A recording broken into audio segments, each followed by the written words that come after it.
La fois passée, on a commencé à aborder ce thème. Cela fait déjà 3 semaines. C'est un thème qui a été abordé pour la première fois dans la réunion avec les responsables globaux de la communauté apostolique Impact.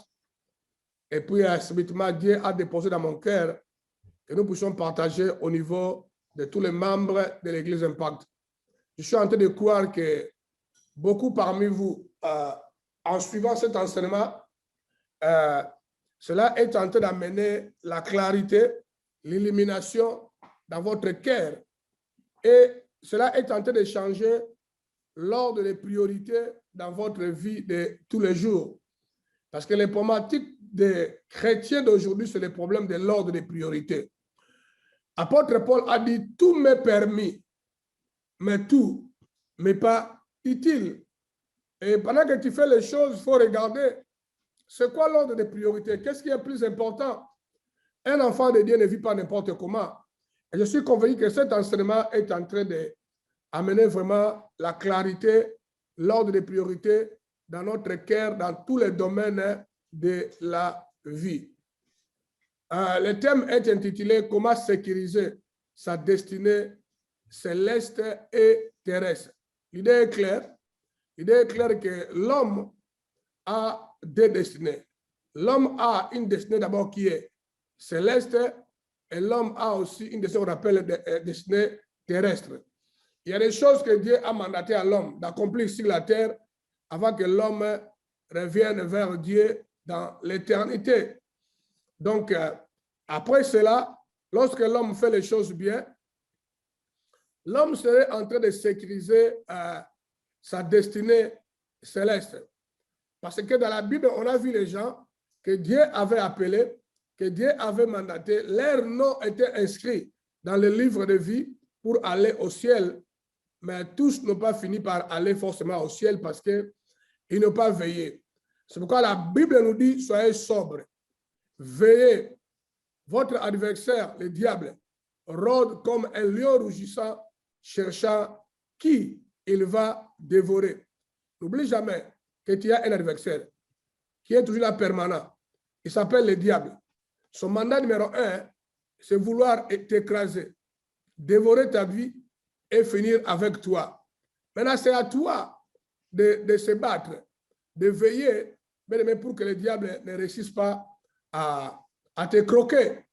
Et dans les deux cas, la destinée céleste et terrestre doit être sécurisée. D'abord, avant de continuer, j'aimerais s'excuser pourquoi je porte la parole aujourd'hui à partir de la maison, parce que ma santé n'est pas en forme à 100%.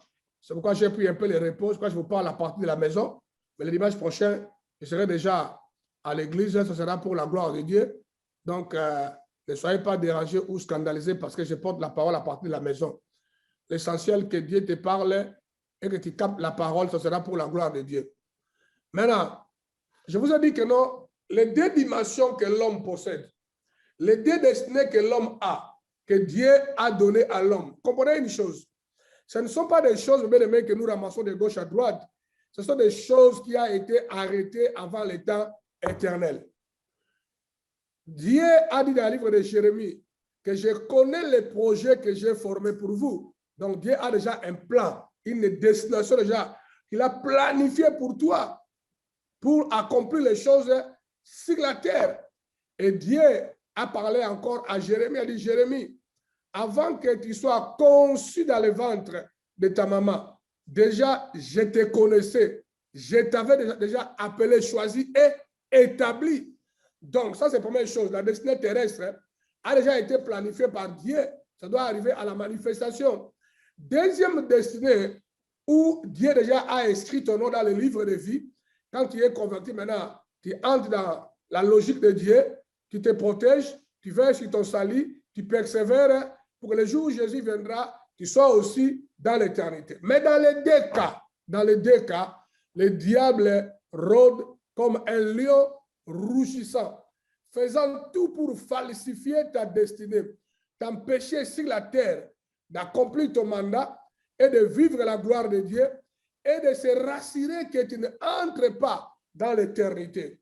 Et dans la Bible, bien aimé, on a vu beaucoup de témoignages. On a le cas de des rois à Saoul, que Dieu lui avait dit, Saoul, si tu étais obéissant, si tu étais sage, aujourd'hui l'Éternel aurait affermi ton royaume éternellement. En d'autres termes, les enfants de tes enfants, les enfants de tes enfants, arrière-fils, devaient continuer à gouverner et à régner en Israël comme les chefs terrestres. Et en plus de cela, ils devaient entrer dans l'éternité. Et tout le monde connaît l'histoire de Judas Iscariote. Dieu l'avait appelé, Dieu l'avait choisi.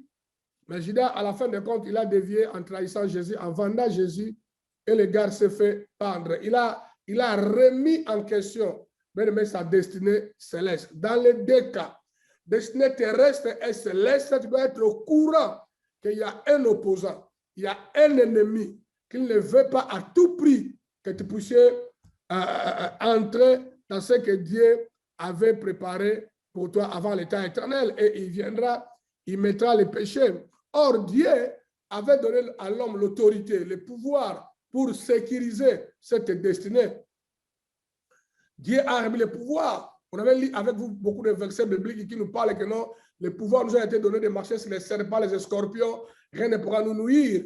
On a vu ça, le Fils de l'homme est venu chercher et sauver ce qui était perdu pour venir remettre à l'homme l'autorité, le pouvoir que nous avions dès le commencement, mais que Adam et Ève ont vendu à Satan dans le jardin d'Éden. Jésus à la croix est venu récupérer ça pour nous le donner.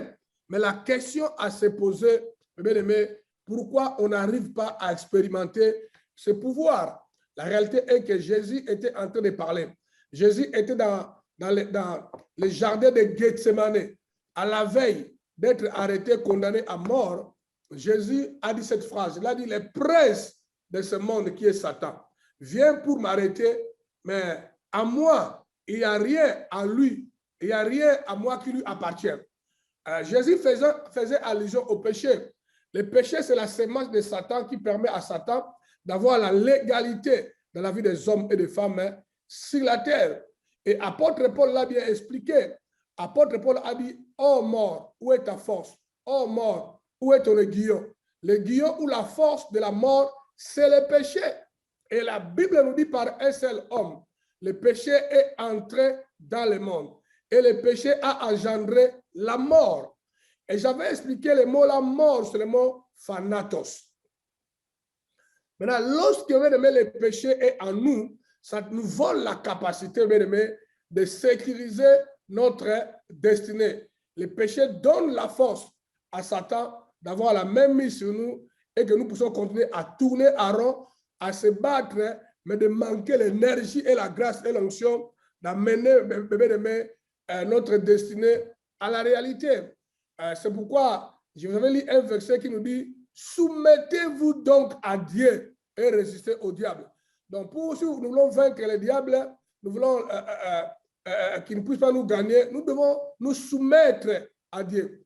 Quiconque ne se soumet pas à Dieu aura du mal à vaincre dans les combats que nous avons contre le diable. Donc, il faut se soumettre à Dieu pour avoir le pouvoir d'aller vaincre Satan, le diable. Mais si tu vis dans les péchés, il y a le mal en toi, tu donnes la légalité à Satan d'avoir la même mise en toi, de venir pénétrer et te voler tes droits. C'est pourquoi Jésus a dit, les princes de ce monde viennent pour m'arrêter, mais à moi, il n'y a rien qui lui appartient. Vous voyez, laissez-moi vous donner une analogie pour vous comprendre, mais combien c'est un problème très sérieux que nous devons considérer. Avant de parler encore de thanatos et continuer avec mon message, mais un jour, il y avait un homme qui vivait dans la crainte de Dieu, qui priait, qui s'appelait Daniel. Mais comprenez que dans l'Ancien Testament, le Saint-Esprit ne résidait pas dans l'homme. Mais nous, dans le Nouveau Testament, quand tu reçois Jésus comme ton Seigneur et Sauveur, le Saint-Esprit vient en toi. Il vient créer en toi la naissance de régénération. Tu as l'Esprit de Dieu en toi. Maintenant, tu fais un travail pour que tu puisses avoir la plénitude de l'Esprit de Dieu. Donc, l'Esprit de Dieu, c'est ce qui nous sauve. C'est un gage. Nous avons le salut. Maintenant, Daniel était en train de prier pour la destinée d'Israël. On a lu avec vous la fois passée, on en a parlé. Dieu a déjà envoyé la réponse à Daniel par rapport à ce qu'il demandait. Mais le prince de Perse, la puissance des ténèbres, a bloqué la réponse de Daniel. Daniel avait seulement une seule arme, il fallait continuer à prier. Dès les premiers jours qu'il avait prié, déjà la réponse a été déjà envoyée. Mais Satan, le diable, a eu la légalité de bloquer l'ange qui a mené la réponse. Pourquoi? Parce que dans l'Ancien Testament, lorsque tu invoquais, tu utilisais les sangs des animaux pour ton pardon de péché, les sangs des animaux n'enlevaient pas les péchés de l'homme.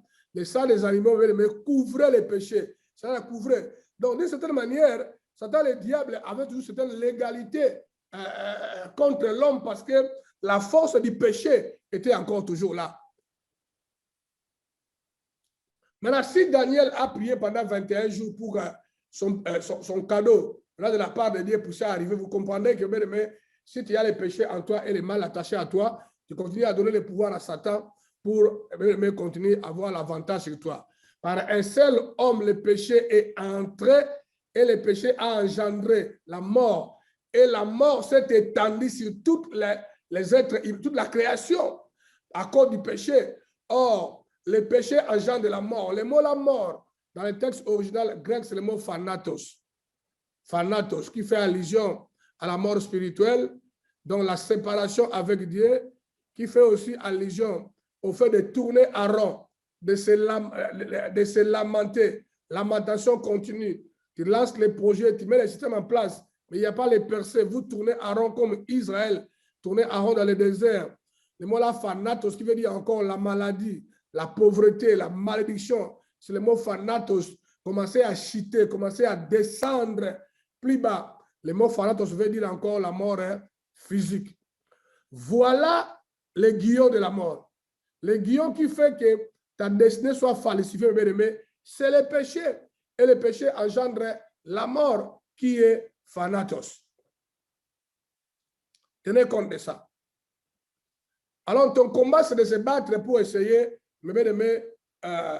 d'être libre du péché et détruire la puissance de la mort en toi, afin de sécuriser ta destinée terrestre et puis céleste. Tenez compte de ça, les enfants de Dieu. Maintenant, je vous ai aussi parlé de quelques péchés que le diable utilise, qui sont très dangereux, qui donnent la mort, la légalité d'avoir l'avantage sur nous, pour que l'autorité qui nous a été donnée à la croix ne fonctionne pas à 100%. Oh mort, où est ta force? La force, la mort, c'est le péché. Et Jésus a dit, le prince de ce monde vient pour m'arrêter. Mais à moi, il n'y a pas sa semence, il n'y a pas le péché qui lui appartient, parce que le péché appartient à Satan. Et si Jésus avait le péché, croyez-moi, Satan aurait eu l'avantage sur notre maître. Et heureusement que le maître était sans péché. Voilà quelques péchés qu'on avait lus avec vous. Les péchés comme l'orgueil. C'est un péché très dangereux parce que l'orgueil, c'est la nature de Satan. Dieu résiste aux orgueilleux. Dieu n'aime pas l'orgueil. Il y a un autre péché qu'on avait évoqué, c'est le péché des mensonges. Le diable est le père des mensonges. Il ne se tient pas dans la vérité. Jean chapitre 8, verset 44. Donc, on doit éviter les mensonges parce que les mensonges, la nature totalement de Satan. Le péché de vol. Dans la plupart des cas, nous volons Dieu lorsque nous refusons de donner l'offrande et la dîme dans la maison de l'Éternel. Parce que la parole nous interpelle d'amener la dîme et les offrandes dans la maison de Dieu. Les incrédules, les rebelles, les voleurs qui ne payent pas, ils verront Satan, le diable, continuer à avoir l'avantage dans leur vie dans plusieurs domaines. Donc, parce que le péché, la sémence de Satan est en toi. Ça crée les guillons, la force de la mort. Donc, nous devons éviter les vols. L'injustice, c'est le fait de ne pas reconnaître les droits des autres et de ne pas veiller que les droits des autres soient respectés. Dieu cherche un peuple droit, un peuple honnête, un peuple juste, pas un peuple bien-aimé, là où il y a ses intérêts, bien-aimé, il falsifie la vérité, il falsifie toutes choses bien-aimé à l'avantage de lui-même ou de sa propre famille. Ça, ce n'est pas intéressant. On a vu dans la Bible même que le trône de l'Éternel est affermi par la justice. Un homme injuste, bien-aimé, Dieu veillera que cette personne, bien-aimé, ne soit pas élevée au rang supérieur. Tenez compte de ça. Dieu a dit ça. Dieu a dit, bien-aimé, malheur à celui qui bâtit sa maison par l'injustice et ses chambres par l'iniquité, qui fait travailler son prochain sans le payer, sans lui donner un salaire approprié. Dieu n'aime pas l'injustice. J'ai encore démontré de long et à large le péché de rébellion à Dieu. Mais si vous êtes rebelle, ce n'est pas intéressant. Rébellion à Dieu et rébellion à l'autorité établie. Ça sont des péchés graves qui nous empêchent d'entrer dans notre destinée. Ça nous bloque. Pourquoi avez-vous fait venir l'Assemblée de l'Éternel dans les déserts pour que vous y mourions? Là, on voit qu'à cause de la rébellion, les gens tournaient à rond dans les déserts et Moïse se plaint parce que les gens tournaient à rond et mouraient. À cause de la rébellion, leur destinée était falsifiée, leur destinée était volée. Et j'avais lu un verset qui m'a moi-même frappé et touché dans le livre des Psaumes 66, verset 7, qui dit ceci. Il domine éternellement par sa puissance. Ses yeux observent les nations. Que les rebelles ne se lèvent pas. Voilà comment est-ce que Dieu traite la rébellion. Dieu ne veut pas que les hommes et les femmes rebelles puissent se lever. Dieu n'aime pas la rébellion. Dieu a toujours puni la rébellion dans toute sa forme. La rébellion des enfants à leurs parents, la rébellion à l'autorité établie, la rébellion à Dieu. Parce que la rébellion aussi, c'est la nature de Satan. Dès le commencement, il a été rebelle. Les premiers rebelles, pour la première fois, le mot rébellion a été invoqué, a été cité dans la présence de Dieu là-bas au ciel. Parce que Satan, le diable, s'est rebellé. Il a décidé d'établir son trône au-dessus de Dieu. Et Dieu s'est fâché, Dieu l'a précipité, Dieu l'a envoyé sur la terre. Et je vous ai dit que parmi tous ces péchés-là que j'ai cités, il y a 3 péchés qui sont des péchés très, très, très dangereux que nous devons surveiller. Péché de orgueil, la nature de Satan, l'orgueil. Les péchés de mensonges, le diable est le père des mensonges. Les péchés de l'orgueil, la nature de Satan. Si tu es enfant de Dieu, surveille-moi ces péchés-là. J'avais dit, notez bien. Les 2 destinées dont on parle ici sont importantes, mais la destinée céleste doit rester prioritaire, car cela peut arriver à tout moment, car Dieu a toujours parlé et Dieu parle toujours de bientôt. Alors, j'avais lu avec vous le livre d'Apocalypse, chapitre 1, verset 1 à 3. J'avais lu ce texte-là qui dit ceci, clairement. Révélation de Jésus que Dieu lui a donné pour montrer à ses serviteurs les choses qui doivent arriver bientôt et qu'il a fait connaître par l'envoi de son ange à son serviteur Jean, lequel a attesté la parole de Dieu et des témoignages de Jésus-Christ, tout ce qu'il a vu. Verset 3, qui dit ceci, heureux celui qui lit et ceux qui entendent les paroles de la prophétie et qui gardent les choses qui sont écrites, car le temps est proche. Tu peux être là, mon frère, ma soeur, tu viens à l'église fidèlement, tu écoutes la parole que nous prêchons, tu essaies aussi d'écrire, mais tu es heureux, où le bonheur est à toi seulement à une seule condition.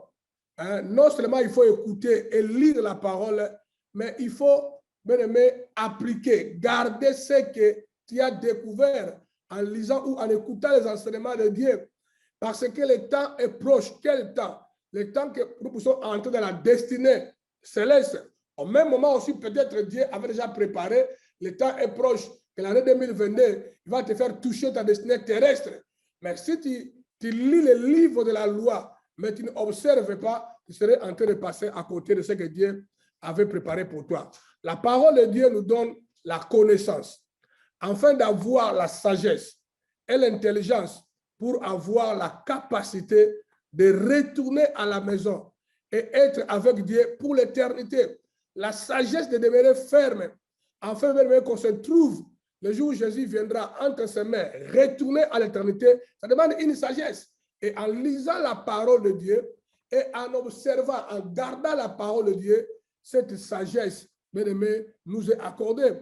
Mais quiconque néglige la parole de Dieu, il ne veut même pas écouter, il ne veut même pas en lire. Et s'il lit ou il écoute, il ne garde pas. Après la prédication d'Anaclet, tout ce qu'il a écouté quitte sa tête. Bien aimé, cette personne n'aura jamais la sagesse. qui lui permet de bâtir les choses correctement et garantir sa destinée et terrestre et céleste. Car la sagesse de Dieu est très importante.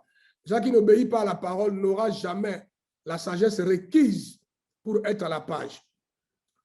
En lisant les versets 1 et 2 du livre d'Apocalypse, chapitre 1 qu'on vient de lire, Dieu insiste sur le fait qu'il revient bientôt et le temps est proche. Donc, nous devons faire très attention et vraiment veiller pour du vrai, vraiment pour du vrai, pas veiller comme des mondains matérialistes. Il faut contrôler l'esprit de la terre et de Asmodée. C'est ça, veiller, que cet esprit-là ne s'empare pas de toi, veiller, parce que le jour est proche, bientôt il revient. En d'autres termes, nous devons être conscients que le temps est proche et les choses peuvent se passer maintenant, immédiatement. Le Fils de l'homme, Jésus, peut apparaître maintenant, immédiatement, à tout moment, car nous vivons le temps mauvais. Observe, mes bien-aimés, les choses autour de toi. Tu vas te rendre compte, si tu es bas spirituel, ceux qui sont sensibles, que les choses ne sont plus au bon endroit. Les choses s'accélèrent. Très, très bientôt, le Messie peut apparaître. Cette chose doit être gravée en nous comme une photo. Que très, très bientôt, le Messie arrive. Les jours sont proches. Grave ça dans votre tête. Jamais oublier. Même quand tu es en pleines ambitions, en pleine activité, n'oublie jamais. Les gens oublient avec beaucoup de rapidité. Toi étant enfant de Dieu, l'enfant de la communauté apostolique Impact, un enfant éclairé, il faut que vous ayez un esprit en alerte. Grégorio, veillez, il ne faut jamais oublier. Laissez photographier cette image que le Messie revient bientôt. Veillez. Veillez comme les 300 militaires de Gédéon qui buvaient de l'eau et prenaient de l'eau avec leurs mains, mettaient dans la bouche, mais leur vision, leur regard, leur yeux est resté focalisé, bien aimé, vers l'essentiel, les priorités des priorités, vers le ciel, d'où nous recevons notre secours. Notre secours vient de l'Éternel. Mais regarde-toi, de temps en temps, quand il y a une ambition, quand il y a un projet, tu te laisses vraiment engloutir dans le projet, tu deviens rare à l'église, tu n'obéis plus aux valeurs du royaume, tu fais beaucoup d'erreurs.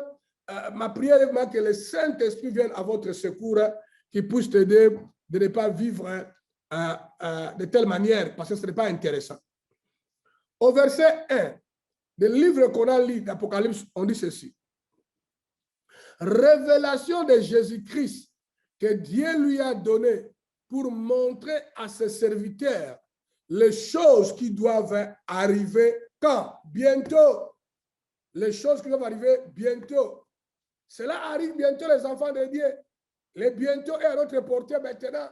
Alors, il faut veiller, soyez prudents. Au verset 3, le même texte de Révélation chapitre 1, au verset 3, Dieu dit, heureux celui qui lit et ceux qui entendent les paroles de la prophétie ou la parole de Dieu et qui gardent les choses qui sont écrites, car le temps est proche. Le temps est proche. Donc, le bientôt et le temps est proche, ont une similitude pour dire, seulement que le jour est proche. Ici, automatiquement, nous sommes confrontés à deux voies. En lisant ce texte-là, il y a deux voies qui se manifestent. Il y a deux voies. Première voie A, la voie de Satan. La voie de Satan ou la voie du monde, ou ta propre voie charnelle ou humaine. Parce qu'il y a des voies humaines. Tu es trop attaché au monde. Tu es trop attaché aux choses passagères. Ça devient un langage. Ça active une voix en toi. Première voie, c'est la voie de Satan. La voie du monde et de ta propre nature charnelle. Qui dit ceci?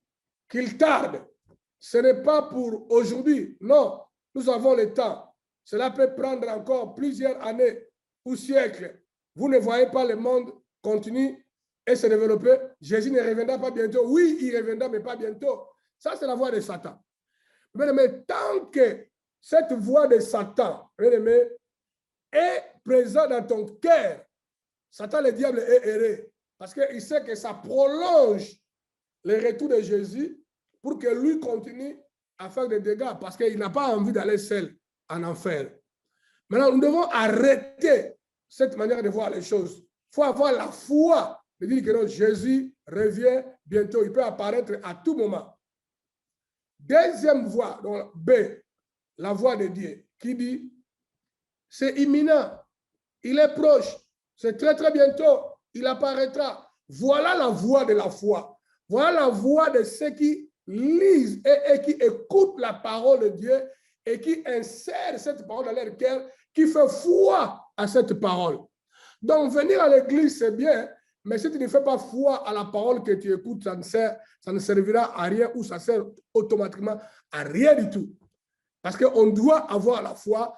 Et la foi en quoi? La foi en la parole de Dieu. Parce que dans le livre de Romains, chapitre 10, je crois verset 17, la parole est claire, si je ne m'abuse pas. La foi vient de ce qu'on attend. Ce qu'on attend vient de la parole de Dieu. On doit avoir la foi à la parole de Dieu. Pas la foi à Satan, pas à la foi au monde, pas la foi à tes propres convictions charnelles, mais la foi à la parole de Dieu. Qu'est-ce que la parole dit? Jésus revient bientôt, le temps est proche. Et la foi en ça. Voilà la pureté de la foi. Voilà une foi pure que Dieu cherche dans les enfants de Dieu. Spécialement aujourd'hui dans les enfants de la communauté apostolique Impact. Donc le sanctuaire doit avoir la capacité de dire, je dois vraiment veiller, ne pas se laisser emporter par l'attachement aux choses que lui-même nous a données. Dieu nous donne beaucoup de choses. Dieu nous donne l'argent, il donne les maisons, il donne la femme que tu t'es mariée, les maris, les enfants. Mais tu dois avoir la foi en Dieu, mais pas la foi aux choses que Dieu t'a données. Hein? C'est hyper important. C'est pourquoi j'ai toujours apprécié les gars là, Job. Lorsque Job a perdu sa femme, pardon, ses enfants, ses biens, quand il lit la parole, tu verras que Job ne s'est pas lamenté. Job a dit, mais si de Dieu nous recevons de bonnes choses, pourquoi non plus accepter de mauvaises choses que Dieu permet? Donc voilà, Job a compris que je suis venu dans le monde avec rien, ni avec rien. J'ai trouvé l'argent, j'ai trouvé une femme, j'ai trouvé les enfants, j'ai trouvé les bébés sur la terre. Alors je ne peux pas m'appuyer sur ces choses-là, mais je vais toujours m'appuyer à mon Dieu, celui qui a tout créé, celui qui peut me donner encore en abondance. D'ailleurs, preuve en est, après quelques temps, quand Job est resté fidèle, Dieu lui a donné encore plus que ce qu'il possédait, mais de meilleure qualité. Voilà comment les enfants de l'Église Impact doivent fonctionner et réfléchir. Et si tout ce temps que tu es dans le Seigneur, tu as voyagé pour du vrai avec Dieu, cela crée dans le cœur ou dans ton cœur et dans ta tête ou dans la tête de l'homme qui a vraiment voyagé avec Dieu la capacité d'endurance, de continuer à croire la vraie foi qui croit que Jésus revient bientôt. Mais quand tu vis dans les yo-yo, tu as oublié que Jésus revient bientôt, tu entres dans le monde, tu oublies la foi, tu négliges ta vie chrétienne, tu deviens nonchalant. Mais ça, c'est une preuve que tu n'as pas vraiment bien voyagé avec Dieu et tu as un cœur qui est attaché au matériel. C'est très dangereux. Fais vite volte-face. Essaie de redéfinir ta foi. C'est pour la gloire de Dieu. C'est la même chose que le mal, le péché que tu as déjà abandonné. Tu fais que retourner à ça. C'est une preuve que quelque chose ne va pas. Hein, il y a des comportements, la nature, la gloire que tu avais hier, ça n'existe plus. Devenez humble pour continuer à chercher la gloire charnelle. Pendant que le Messie cherche l'humilité et très bientôt il revient. 2 Pierre chapitre 3, 9 à 11. Le Seigneur ne tarde pas dans l'accomplissement de la promesse, comme quelques-uns le croient. J'espère que toi, tu n'es pas parmi les nombres-là qui croient qu'il tarde à venir. Comme quelques-uns le croient. Mais il use de patience envers vous, ne voulant pas qu'aucun de vous périsse, mais voulant que tous arrivent à la repentance. Le jour du Seigneur viendra comme un voleur. En ce jour, les ciels passeront avec fracas. Les éléments embrasés se dissoudront. Et la terre, avec les œuvres qu'elle renferme, sera consumée. Puisque donc toutes ces choses doivent se dissoudre, qu'elles ne doivent pas être la sainteté de votre conduite et votre piété. Oui, le texte est clair. Dieu ne tarde pas à revenir. Non. Mais Dieu est en train de user de la patience. Parce qu'il a constaté que toi qui me suis là-bas, en ligne, regarde-toi. Dieu vit qu'il y a encore des choses en toi dont tu dois se repentir. Tu es encore orgueilleux. Tu as encore un amour exagéré de soi. Toujours tu te considères meilleur que les autres. Tu as tendance à considérer les autres toujours plus bas que toi, à cause de ton intelligence, à cause de ta beauté, à cause de ton argent, à cause de ton passé qui était glorieuse. Regarde-toi. Si Jésus venait aujourd'hui, toi et moi, on sera où? Est-ce que tu es sûr que là où tu es maintenant, si Jésus venait, toi tu vas entrer au ciel? Toi, tu es sûr, si Jésus revenait aujourd'hui, de Matthieu chapitre 7, verset 21, ce sera pas votre partage qui dit, retirez-vous de moi, je ne vous ai jamais connu. Vous croyez à cela? Tu es infidèle aux alliances. Tu ne respectes pas, tu honores pas les alliances. Quand tes intérêts sont menacés, tu deviens chancelier. Tu bouges gauche-droite, le yo-yo est activé. Non, le Fils de l'homme ne tarde pas à venir comme les gens croient. Mais il est en train de user de la patience. Parce qu'il a constaté beaucoup de personnes, les soi-disant chrétiens, doivent se repentir, doivent confesser leurs péchés et changer les comportements. Si Jésus venait maintenant, même s'ils sont dans le Seigneur, mais ça ne sera pas intéressant. Le Seigneur ne tarde pas dans l'accomplissement de la promesse, comme quelques-uns le croient. Mais il use de la patience envers vous, ne voulant pas qu'aucun de vous périsse, mais voulant que tous arrivent à la repentance. Le jour du Seigneur viendra comme un voleur. En ce jour, le ciel passera avec fracas. Les éléments embrasés se dissoudront et la terre avec les œuvres qu'elle renferme sera consumée, puisque donc toutes ces choses doivent se dissoudre. Quelle ne doit pas être la sainteté de votre conduite et votre piété. Ça veut dire que ne mettez pas ta confiance au matériel, à l'argent. Oui, c'est bien d'avoir l'argent si tu connais vraiment pourquoi on doit avoir l'argent. Parce qu'il y a des gens qui ont l'argent, ils ne savent pas pourquoi on a l'argent. Dans le livre des Corinthiens, apôtre Paul nous démontre que Dieu qui donne la force et la grâce d'amasser l'argent, d'amasser les richesses pour les bonnes œuvres. Dites-moi cette année, combien de bonnes œuvres toi tu as déjà fait? Mais dans ton compte à banque, ça fait que monter, ça fait qu'augmenter. Pendant qu'on est conscient que le monde va vers sa disparition, toi tu continues à accumuler l'argent pour en faire vraiment, si on vérifie bien, pas grand-chose. Seulement pour que tu te sentes en sécurité. La parole nous dit, ne permettez pas que les choses passagères, qu'on appelle les ténèbres, soient la source de votre piété. Ne fonde pas ta piété sur ces choses-là. Parce que Jésus revient bientôt. Change ton comportement. Change ton comportement. Regardez. Dieu ne tardera pas à amener sa parole à la réalité ou à l'accomplissement. Vivez avec la mentalité et posture spirituelle des 300 soldats de Gédéon. Les 300 soldats de Gédéon, bien aimé, après plusieurs jours de marche dans le désert, c'était au nombre de 10. Au nombre de 10 000. Tous les 10 000, bien aimés, pendant plusieurs jours dans le désert, ils n'ont pas mangé, ils n'ont pas bu. Il y avait la demande naturelle, la demande humaine. Il fallait boire, il fallait manger. Alors Dieu a dit à Gédéon, amène-les dans l'eau, là où il y a de l'eau. Celui qui a compris que manger et boire, c'est seulement pour donner un peu de tonus au corps et continuer à marcher, là il est intelligent. Mais celui qui se laisse engloutir par les désirs de la chair, du corps, et laisser prendre les priorités dans son corps, celui-là, il n'est pas digne. Alors, on les amena là où il y avait de l'eau. Il peut imaginer, c'était 10 000. Pardonnez-moi. C'était 10 000.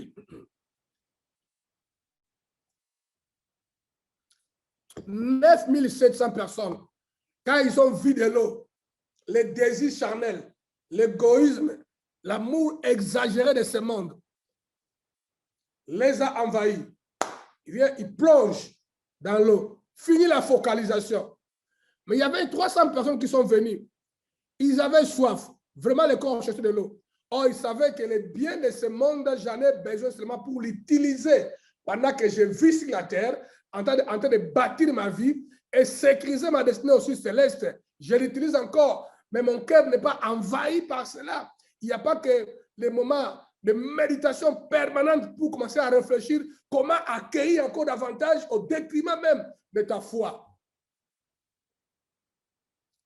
Le nombre là était seulement 300. C'était dans la position accroupie. Ils prenaient l'eau avec leurs mains, ils buvaient comme ça. Mais leur regard était toujours fixé vers l'ennemi, vers Dieu, vers l'essentiel, vers les priorités. L'eau était importante pour le corps, mais ce n'était pas l'ordre des priorités qui devait prendre toute son énergie. La maison que tu vas acheter là-bas, où tu continues à acheter, les voitures, les projets de mariage, c'est important. Mais dans l'ordre des priorités, ce n'est pas plus important que ton éternité ou ta vie chrétienne. C'est pourquoi beaucoup de font des dégâts dans nos églises parce que l'ordre des priorités est ailleurs. Les choses passagères. Au ciel, il n'y aura pas de mariage. Au ciel, il n'y aura pas les sentiments que c'est mon fils. Il n'y en aura même pas. Tu ne sauras même pas que c'est ton fils. Même quand mon fils va en enfer, au ciel, tu ne sentiras rien. Alors, change de priorité. Maintenant, regardez. Livre de Hébreux, chapitre 3, verset 7 à 11.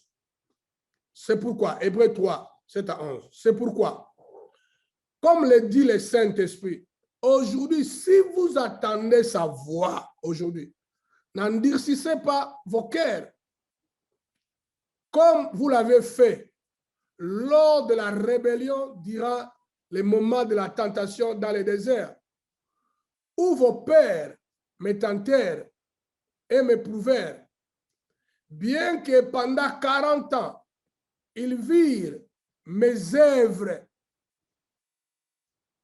C'est pourquoi je fus irrité contre cette génération.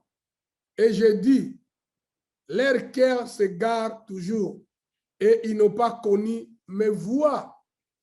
Je j'irai donc dans ma colère. Ils n'entreront pas dans mon repos. Bien-aimé, c'est très important. Regardez, regardez. Là où tu es, bien-aimé, depuis que tu es converti, tu es dans l'église impact, où là tu as commencé ta foi, tu as expérimenté la main de Dieu. Tu as vu la puissance de Dieu. Tu es allé de miracle en miracle. Dieu t'a guéri, Dieu t'a béni, Dieu t'a ouvert les portes. Mais c'est extraordinaire, ma soeur, mon frère. Regarde-toi, tu as beaucoup de témoignages. Mais tu as vu les œuvres de Dieu. Mais Dieu est mécontent. En voyant ces œuvres, c'est que Dieu poursuivait. Quand il t'envoyait tous ces miracles, quand il t'a fait expérimenter la puissance de Dieu, Dieu voulait que tu puisses découvrir ses voies. Ses voies. Dans tout ce que Dieu fait de merveilles dans ta vie, si tu ne découvres pas les voies de Dieu, tu passes à côté. Il a dit, n'endurcissez pas vos cœurs, comme vous l'avez fait dans le désert. Dans le désert, nos grands-parents, Israël, a vu la main d'abord, quitter entre les mains de Pharaon. C'était la main extraordinaire de Dieu. La puissance de Dieu s'est manifestée au point que Dieu a frappé Israël. 10 plaies, l'économie de l'Égypte était par terre. L'armée égyptienne par terre, engloutie par l'eau. Dieu les a libérés par sa main puissante, traversant l'eau à sec. Dans le désert, la nourriture tombait d'en haut. L'eau sortait des rochers. Leurs habits ne se hisaient pas. Les gens ont expérimenté la puissance de Dieu. Dis-moi, ma sœur, combien de fois toi tu as expérimenté la puissance de Dieu, mais ton cœur demeure incrédule. Tu ne veux pas obéir à Dieu à 100%. Tu ne veux pas te soumettre totalement à Dieu. Tu continues à mettre tes priorités ailleurs. Tu mets tes priorités sur les choses qui est passagère, qui vont se consumer par, pardon, comme on dit en anglais, to be melt. Ça va devenir liquide, rouler, jeté dans l'enfer. Dieu a dit dans son cœur. Il a dit, si vous continuez à endurcir vos cœurs, écoutez-moi, ce n'est pas moi. Les versets 10, c'est pourquoi je fus irrité contre cette génération. Et je dis, leur cœur se gare toujours et ils n'ont pas connu mes voies. Je j'irai Donc, dans ma colère, ils n'entreront pas dans mon repos. Ma sœur, mon frère, c'est hyper important. N'attendez pas que Dieu puisse jurer comme il a juré pour Israël. Dieu a juré pour Israël. La Bible est claire. Tous ceux qui sont sortis de l'Égypte, il y a seulement deux qui sont entrés, Caleb et Josué. Tous les restes, comme Dieu avait juré, ils n'ont pas pu entrer. N'attendez pas. N'en dis pas ton cœur que Dieu se fatigue de toi et Dieu puisse jurer. Quelqu'un me dit que non, on vit dans le temps de la grâce. Dieu ne peut plus jurer. Le diable te trompe. Écoutez-moi très bien. C'est dans le Nouveau Testament où on dit que notre Dieu, c'est un Dieu miséricordieux, riche en bonté, tout là, ce qu'on a dit. Et on a ajouté, n'oublie pas, il est aussi un fait dévorant. Le Dieu miséricordieux, la grâce là, il a dit, il est aussi un fait dévorant. C'est le même Dieu miséricordieux, riche en bonté, lent à la colère, plein de grâce, qui a tué Ananias et Saphira pour un simple péché. Leur propre maison qu'ils ont vendue, ils avaient promis de tout donner l'argent à Dieu. Ils ont récupéré la moitié. Dieu les a tués, mon frère, dans le Nouveau Testament. Je peux continuer à citer les exemples. Que le diable n'envahisse pas ton cœur, mon frère, ma sœur. N'attendez pas que Dieu dise ma grâce te suffit. Je ne peux plus rien faire pour toi. N'attendez pas cela. Jésus revient bientôt. Et foi à cette parole, change ton comportement. C'est hyper important. Maintenant, regardez. Dieu dit, ce groupe de rebelles qui étaient trop attachés au monde, y compris ce qui va avec, n'entrera jamais dans son repos éternel, car leur cœur est instable. Leur cœur dévie beaucoup. Maintenant, le mot là, repos, ici, a double sens, on en parlera encore. Déjà, moi, j'ai déjà affolé ça, le mot repos, est un mot qui est très, très, très profond, le mot repos. Hein. Le mot repos veut dire aussi, travailler normalement, votre 8 heures de temps, mais le résultat est accéléré, est augmenté. Hein? Tu travailles moins, mais tu gagnes beaucoup. Ça, c'est le mot repos. Le mot repos, ça veut dire aussi entrer dans l'éternité. Il a dit que les rebelles là n'entreront jamais dans mon repos. Ils travailleront durement. Ils amasseront les richesses. Mais à la fin de toutes choses, ils ne verront pas ça entre leurs mains. Ils vont continuer à tourner et à se plaindre. Mais je ne fais rien avec ça. Mais parce que tu ne vis pas dans la crainte de Dieu. Tu n'arrives pas à capter les voix de Dieu.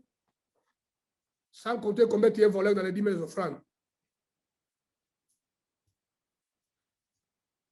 Regardez, à un certain niveau, on croit en lui comme un pilier dans la maison de Dieu. Quelques temps après, c'est un antichrist, anti-communauté, anti-voix et valeurs communautaires. Hein? À un certain niveau, on croit en toi, à ce frère-là, à la sœur-là, c'est un pilier dans la maison de l'Éternel. Après quelques temps, quand le désir de ce monde, de gagner la vie, de sécuriser la vie, de sécuriser la famille, de beaucoup d'intérêts humains arrivent, montent dans ton cœur. Toi, sur qui on pouvait compter, Dieu pouvait compter, on ne sait plus compter sur toi. Ne fais pas ça. Continue à se battre pour essayer de croire à la parole de Dieu. Maintenant, considérons certains principes à partir de ce texte. Il y a certains principes que je veux que nous puissions considérer à partir de ce texte-là que nous venons de lire. 1. Aujourd'hui, si vous entendez sa voix, certains passages enseignent, certains messages, enseignements venant du ciel, qu'on appelle le domaine élevé. Si vous entendez ça, par la prédication, par l'exhortation, en lisant la Bible, ça c'est les méthodes que tu entends la voix de Dieu. Tu entends la voix de Dieu en lisant la Bible à la maison, en écoutant les enseignements, l'exhortation, il y a beaucoup de choses. Alors Dieu dit, aujourd'hui, si vous entendez sa voix, il a dit, n'endurcis pas votre cœur. En d'autres termes, acceptez et embrassez vite la voix de Dieu que tu entends. Aujourd'hui, si tu attends sa voix,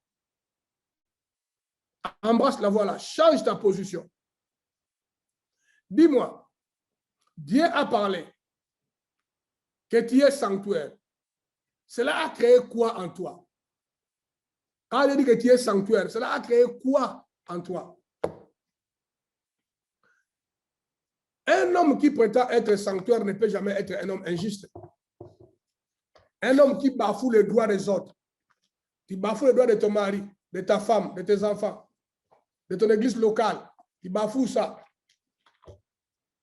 Un homme bien-aimé qui a capté le mot sanctuaire comprend que son devoir est de veiller à être juste. C'est hyper important. Et la justice n'est pas liée à la philosophie humaine, elle est liée bien-aimé à la philosophie spirituelle. Et tu peux être juste sur les ententes du monde, en train de dévier. Moïse était juste dans l'entente du monde. Dieu a dit, laissez-moi tuer tous ces gens-là. Moïse a dit, ne les tue pas. Moïse était juste, mais la justice lui a amené où? Il est aussi amené à la mort. Quand, il faut que la justice soit à la lumière claire de la parole de Dieu. Ne soyez pas sage à tes propres yeux. Il est venu encore en disant, nouveau concept de la communauté. Ensuite, les 4 catégories de personnes qu'il cherche. Dis-moi, toi, tu as reçu quoi? Si tu entends la voix de Dieu, n'endurcis pas ton cœur. Tout ce que Dieu a parlé, depuis le mois de juillet et maintenant, toi, tu as reçu quoi? Quelle est la chose qui est restée gravée pour du vrai dans ton cœur, qui fera que Dieu ne t'appellera jamais la race des incrédules et Dieu ne puisse pas jurer que tu n'entreras pas dans son repos? Dis-moi seulement une ou deux choses que toi tu as captées. Si tu entends la voix de Dieu. Sinon, crois-moi, tu as un cœur endurci, tu as déjà voyagé vers l'enfer. Le diable est en train de te tromper, il te rend aveugle, tu voyages dans la mauvaise direction. La seule voie qui te permet d'être sûr que Dieu est avec toi, quand tu entends la voix de ton Dieu, de ton Créateur, celui qui t'aime, celui qui a pris la forme humaine, est monté à la croix pour ton péché et mon péché, quand tu entends sa voix, peu importe comment ça vient, n'endurcis pas ton cœur. Ouvre le cœur, obéis à la parole de Dieu. Les Juifs ont voyagé avec Dieu pendant longtemps, plus de 40 ans. Mais à la fin, ils ont été incapables d'écouter la voix de Dieu et de l'exécuter ou de l'obéir. Incapables. Tu peux voyager avec Dieu 50 ans, 20 ans, 30 ans. Mon frère, tu n'as pas traité les vrais problèmes de ta foi. Donc, tu n'as pas encore développer la capacité d'écouter le son de la voix de Dieu. Tu lis les versets même en les contextualisant à votre avantage. C'est-à-dire que tu n'as pas encore traité les problèmes que tu as spirituellement. Quand le vrai attaque viendra, ça va t'attraper. Ça va t'attraper. Israël ont quitté l'Égypte. Israël ont célébré la Pâque. Israël ont dansé après la mer Rouge pour honorer Dieu, pour les merveilles. Mais Israël n'a pas traité les problèmes de fond. Leur cœur. Dans le désert, quand le langage de Dieu a commencé à devenir clair, tous se sont rebellés. Et Dieu les a tous exécutés. Tous sont tombés dans le désert. Ils avaient un cœur faible, ces gens-là, les Juifs. Car durant leur voyage, ils n'ont rien appris. Combien de gens bien-aimés dans nos églises aujourd'hui ont des cœurs faibles? Ils peuvent chanter les choses, célébrer, crier, danser. Mais quand le diable vient frapper dans leur porte, on se rend compte, bien-aimés, ils n'ont rien appris. Leur cœur était faible. Et il met en cause leur destinée céleste et terrestre. Voilà ce que Dieu attend de nous. C'est-à-dire, aujourd'hui, nous savons que Dieu nous a parlé. N'endurcis pas notre cœur. Embrassons la parole. Allons vers la direction que Dieu nous demande. Nous n'allons jamais endurcir notre cœur. Nous allons obéir à toute la voix, car nous avons un cœur ouvert et nous connaissons ses voix. Nous connaissons les voix de Dieu, même si nous expérimentons les miracles. C'est pourquoi dans la culture des valeurs clés, je vous enseigne les voix de la communauté apostolique Impact sur notre culture. Si tu obéis pas à la culture des valeurs clés, ça veut dire que tu vis les miracles de Dieu de l'Église Impact, mais tu n'embrasses pas les voix de l'Église Impact. C'est les voix de Dieu pour nous. Embrassez les voix. Ça, c'est une preuve que tu n'es pas incrédule. Regardez les enfants de Dieu. La Bible dit clairement que toutes choses négatives dans la Bible nous ont été écrites pour nous servir d'exemple. À nous qui arrivons au temps de la fin. C'est pourquoi la parole ajoute toutes choses concourent au bien de ceux qui aiment Dieu. Les choses négatives de la Bible sont arrivés pour nous apprendre, nous indiquer, nous montrer l'endroit où il faut poser les pieds, l'endroit où il ne fallait pas. Regardez, exemple. A. Samuel était un meilleur prophète car il a appris dans la situation négative d'Élie. Samuel a grandi dans une maison où les enfants d'Élie, avec Élie, ont commencé à servir Dieu dans la négligence. Mais regardez, hein, ce n'était pas vraiment Élie, le papa, qui a servi Dieu avec la négligence, c'était ses enfants. Mais Dieu a condamné Élie parce que quand ses enfants commettaient les erreurs, mais Élie ne prenait pas une position radicale. Il faisait un peu comme s'il flirtait. Ah, mais ce sont mes enfants. Mais Dieu a dit, Élie, depuis quand tu honores tes enfants plus que moi? Alors, je vais te retirer le sacerdoce. Voilà, mes amis, si tu es homme de Dieu qui m'écoute là-bas, tu es leader de l'église, faites attention. Le sacerdoce nous a été donné à nous, pas à nos enfants, pas à nos femmes et à nos maris. Et ils viennent pour nous accompagner en premier lieu.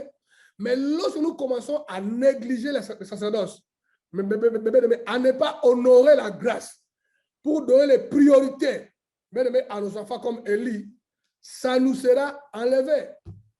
Et comment Dieu va l'enlever, on ne sait pas. Pour ne pas aller en détail.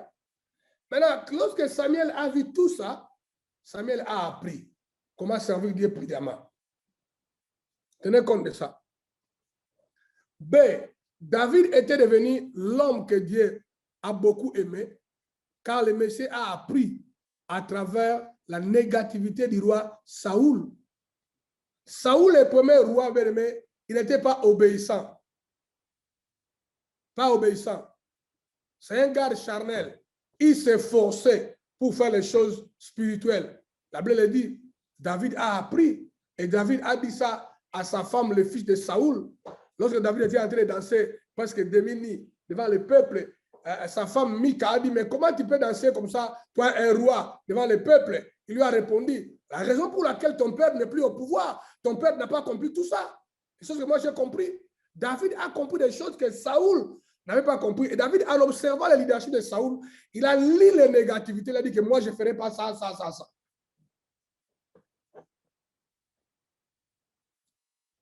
Ceux qui sont passés avant nous dans le désert, ils ont vu la gloire de Dieu. Ils n'ont pas capté les voix. Dieu les a tous bannis, rejetés. Le repos leur a été refusé. Toi, tu apprends quoi quand tu lis tous ces versets-là?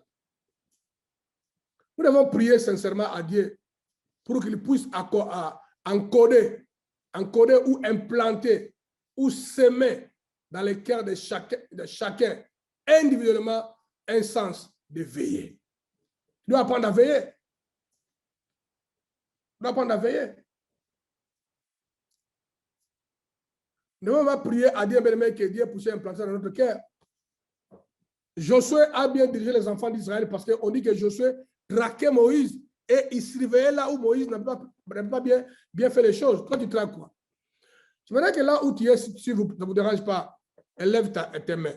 Mets-toi un peu debout, s'il te plaît. Tu es longtemps assis. Tu vas prier, tu vas dire, Seigneur, pour du vrai, pas de la religiosité, me dépose dans mon cœur, implante à moi, encode à moi, on appelle ça encoder, encode à moi, comme une sémence, implante à moi, dans mon cœur, l'esprit de veiller. Je ne peux pas permettre quoi que ce soit devienne une priorité dans ma vie, plus que ma vie chrétienne et l'éternité. Tu vas prier par le Saint-Esprit, qui vienne encoder ça, comme je vais dire, comme une photo, m'bam, dans ton esprit, m'bam, dans ton cœur. Peu importe les projets, mais les priorités restent de maintenir ta vie chrétienne au bon endroit et tu vas avoir la capacité d'écouter la voix de Dieu et de vivre en alerte que Dieu peut revenir bientôt. Ouvre-moi les micros, je vais vous entendre en train de prier. Prions le Seigneur. Alléluia. Je vais entendre tout le monde en train de prier là où vous êtes. Ouvre-moi tous les micros. Je vais entendre les gens prier. Karabasi Kerebo Santa. Brondo Bakira Bagende Rebosha.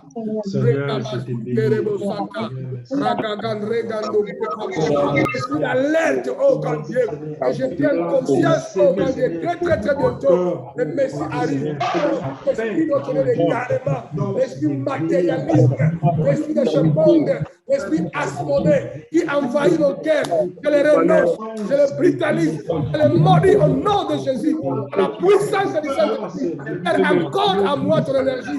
Père, accorde à moi ta grâce. Père, accorde à moi ta puissance. Père, développe à moi l'esprit d'alerte. Très bientôt. Et viens. Gloire à la parole de Dieu. Jésus n'est pas à revenir, mais il attend. Ma vie change. Il attend que je fixe ma vie correctement à sa parole, afin que quand il reviendra, il n'aille pas en enfer, mais que je vive à l'alerte. La Bible dit les règles de Jésus, un voleur au milieu. Oui, mais moi j'aimerais notre Dieu ne pas être surpris comme un voleur, mais vivre en alerte, à l'Egregorio, afin que quand le Messie viendra, il le Seigneur là où tu es.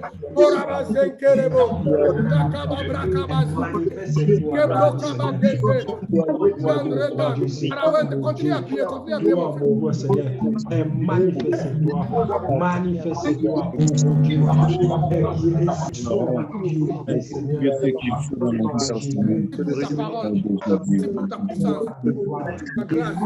Dans le nom de Jésus, dans le nom de Jésus, te touche. Reçois la puissance de Dieu pour te doter de la force, de la grâce, de mener une vie victorieuse. L'esprit du monde, l'esprit de mensonge, l'esprit de rébellion, l'esprit de voler, l'esprit de péché qui te vole l'autorité que Christ t'a donnée. Je le prise en toi et je déclare ta liberté. Reçois ta liberté pour mener une vie victorieuse. Que la parole soit encodée en toi et veille. Au nom de Jésus. Amen.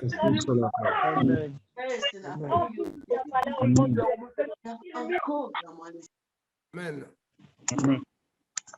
Il y a une joie et un bonheur éternel pour celui qui lit et entend et garde la parole de Dieu.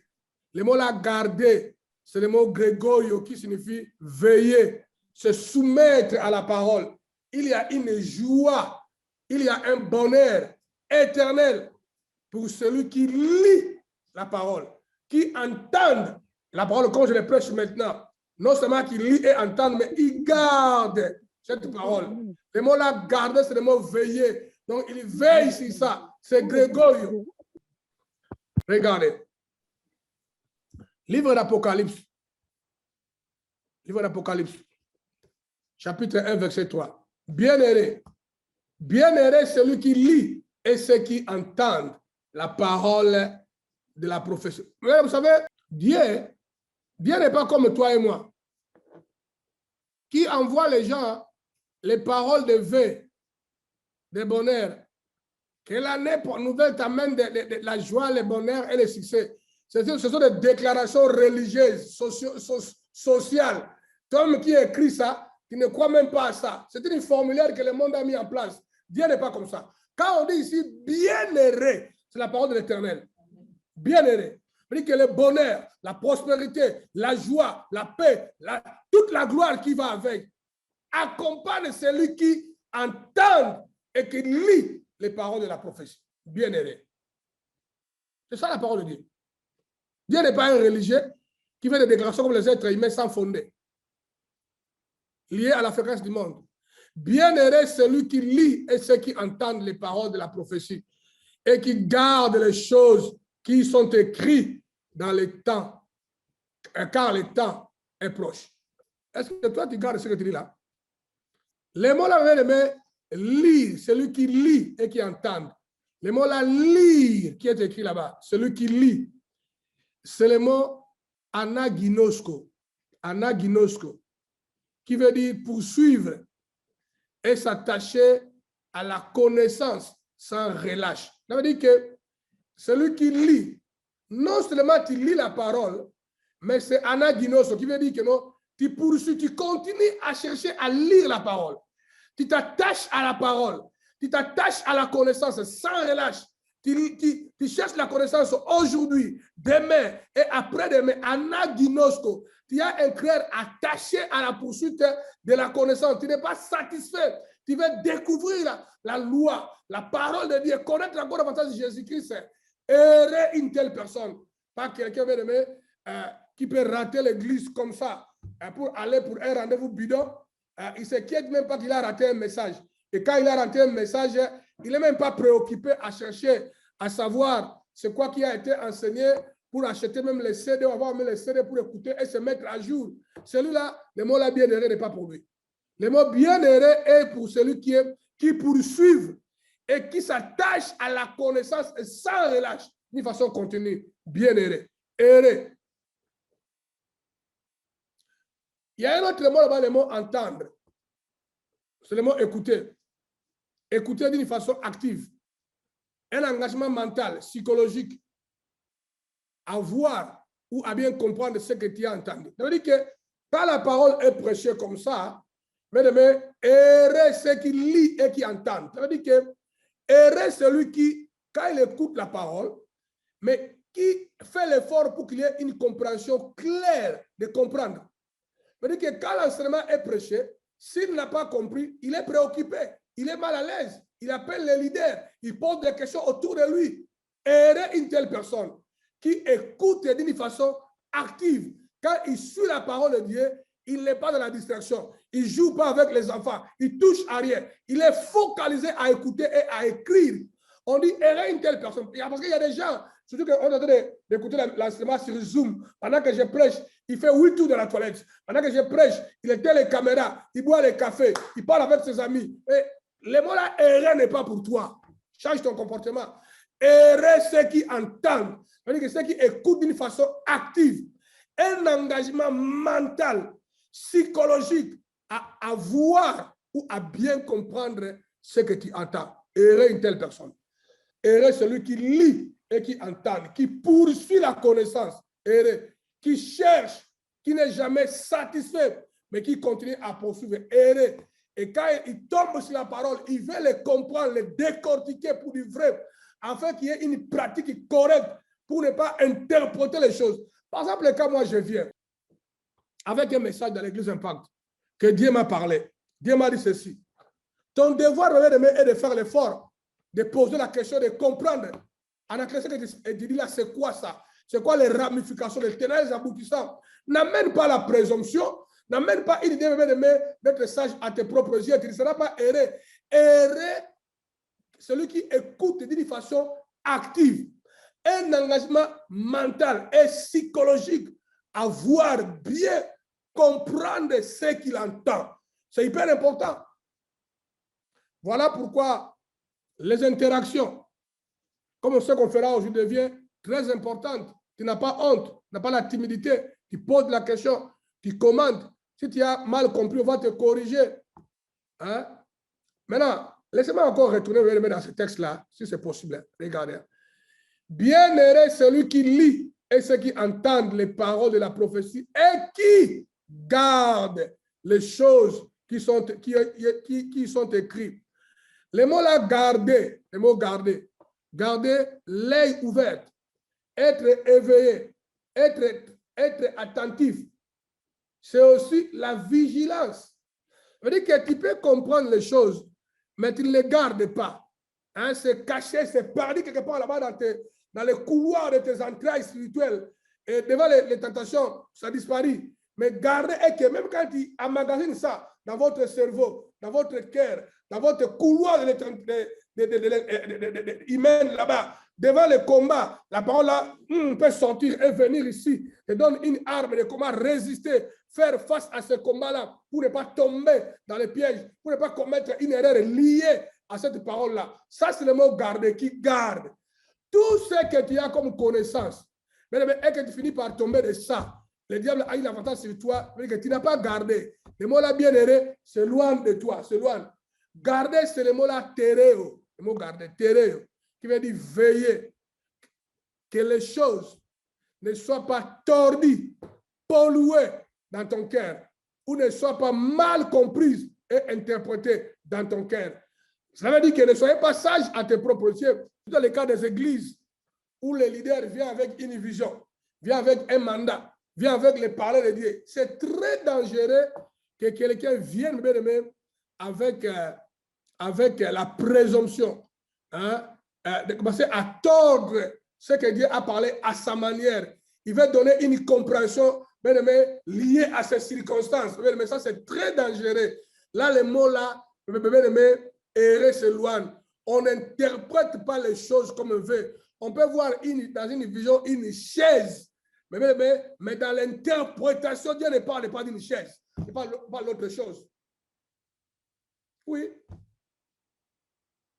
Moi, je vois beaucoup de visions.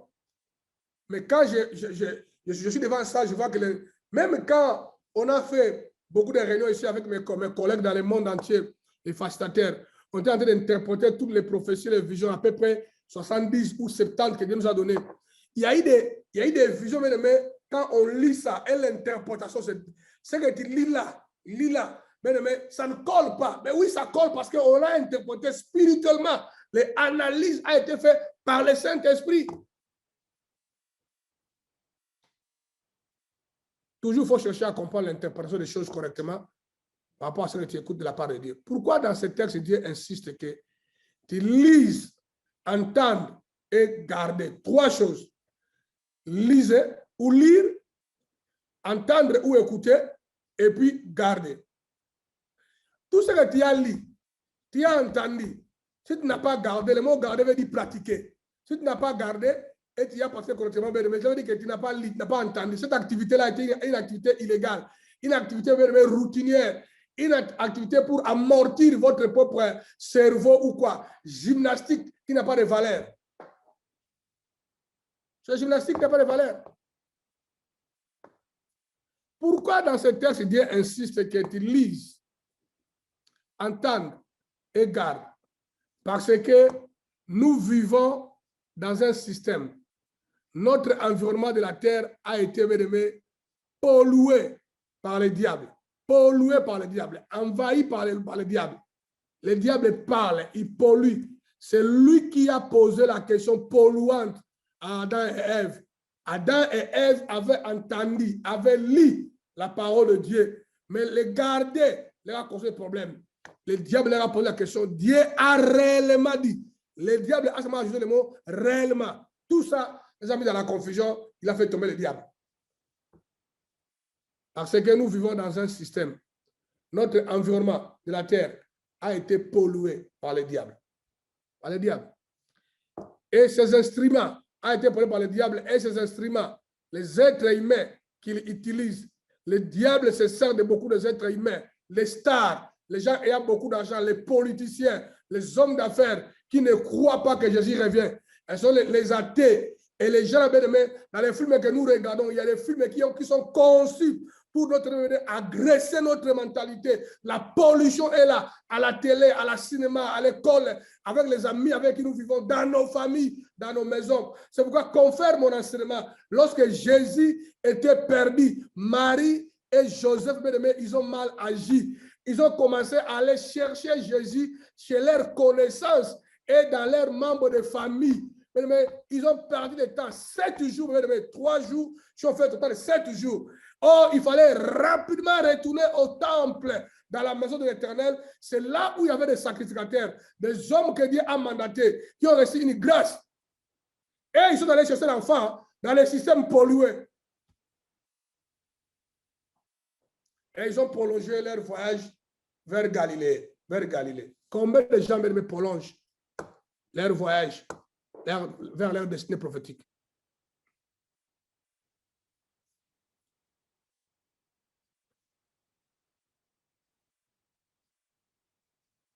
Il y a les instruments de Satan, les êtres humains, ça peut être des politiciens, des hommes d'affaires, les stars, les hommes riches, nos familles corrompues, qui n'ont jamais vécu dans la crainte de Dieu, depuis le bas âge, dans le péché, jamais servi Dieu correctement. Vous savez, quand tu vas aller demander conseil, écoutez-moi l'église, surtout mes jeunes, écoutez-moi. Quand tu vas aller demander conseil à quelqu'un, première analyse, il faut poser la question. La personne là, il fit un temps dans sa vie, il a fait des fils qu'une année dans la crainte de Dieu? Tu vas poser la question envers moi. J'ai passé plusieurs années dans le célibat, étant fiancé. J'ai passé plusieurs années dans la crainte de Dieu. Ils sont nommés dans l'église Impact là-bas. Mais quiconque n'a jamais passé 3 mois dans la crainte de Dieu, affilé, tu ne peux pas aller lui poser la question, parce que sa réponse sera liée aux postures corrompues de son cœur, parce que lui-même n'a jamais expérimenté la crainte de Dieu pendant longtemps. Les instruments de Satan, tous ces gens-là, nous polluent. Ils diluent la parole dans nos cœurs et vie. Ils les diluent. Le monde a bien fait ce système-là. Il faut être prudent. En train de promouvoir le monde-là, en train de promouvoir l'ignorance, en nous tournant les regards sur les choses que nous ne pouvons même pas emporter quand nous mourons. Regardez, hein, tout ton regard, regardez toi maintenant. Tu es erré. Tu es erré parce que tu crois que maintenant tu as une voiture, tu as des voitures, tu as 10 000 euros en banque, tu as acheté une maison, une deuxième maison, une troisième, peut-être une quatrième, tu as tous ces matériels. Tu es erré, mais tu n'es pas malheureux de voir que ta vie chrétienne a des coups. C'est le diable en train de promouvoir l'ignorance en nous tournant les regards sur les choses que nous ne pouvons même pas emporter le jour où nous mourrons ou le jour où Jésus reviendra. Or, la parole de Dieu ne changera pas. La parole est éternelle. La parole de ce Jésus. Les jours où nous allons mourir, où Jésus viendra, nous partirons avec la parole. Au commencement était la parole.